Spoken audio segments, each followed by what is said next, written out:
Valentine's Day used to make me think about who is choosing me. But now I think about how I'm choosing myself every day.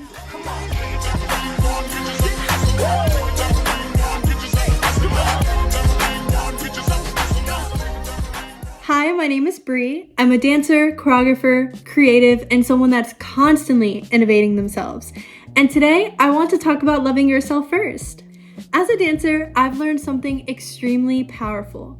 The way you carry your body teaches people how to treat you. And I think a lot of us confuse being desired with being valued. So without further ado, if you'd like to hear some tips on how to love your Valentine's season as a single, in a situationship, or you're in a relationship but need some more guidance on finding you truly, then let's get started. Quick intermission before we start off with this video. I've been making so many cute crochet items lately, and the spring and summer season is coming up very soon. Check out my Depop, link in the bio. I've realized that attention is not the same as intention.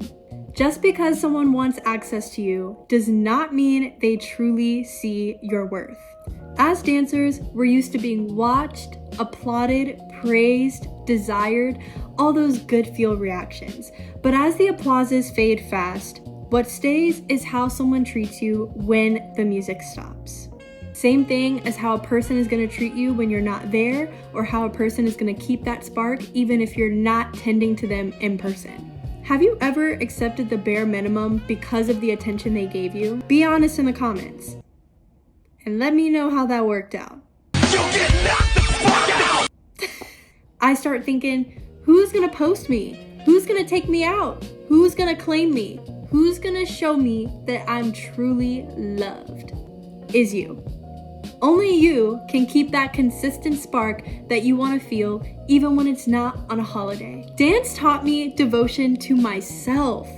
Every time I train, stretch, rehearse, I am choosing my body. I'm choosing discipline and, most importantly, growth. Not just bubble baths and flowers, but discipline, strength, and resilience. When you know how much work you put into becoming your highest self, you stop letting casual energy access your premium vulnerability. I'm in my soft girl era, but that doesn't mean passive. That means being intentional. If I want flowers, I'm going to buy them. If I want a nice dinner, I'm gonna take myself out to that 5-course meal. I will dress up even if it's just for a YouTube video.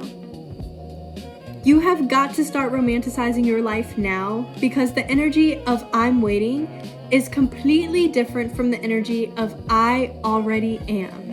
When you start romanticizing your life, the pressure leaves, because you stop thinking of when will they show up, but start thinking, how do they add to what I already provide in my own lovely, thriving life? Love yourself first, because it isn't loud. It's quiet confidence, letting someone else know that they've got to come correct if they want access to your valuable time. Whether you're single, dating, in a situationship, or healing, ask yourself, am I chasing attention, or am I honoring my value? I'm not waiting to be chosen, because I choose myself daily. And when the right person comes, I will feel that alignment, not anxiety. If this resonated, comment a heart emoji so I know I'm not alone. And thank you guys so much for watching my TED Talk and why you should always love yourself first. Don't forget to subscribe to my channel, give this video a big thumbs up, and comment down below with some requests or just your thoughts of this video.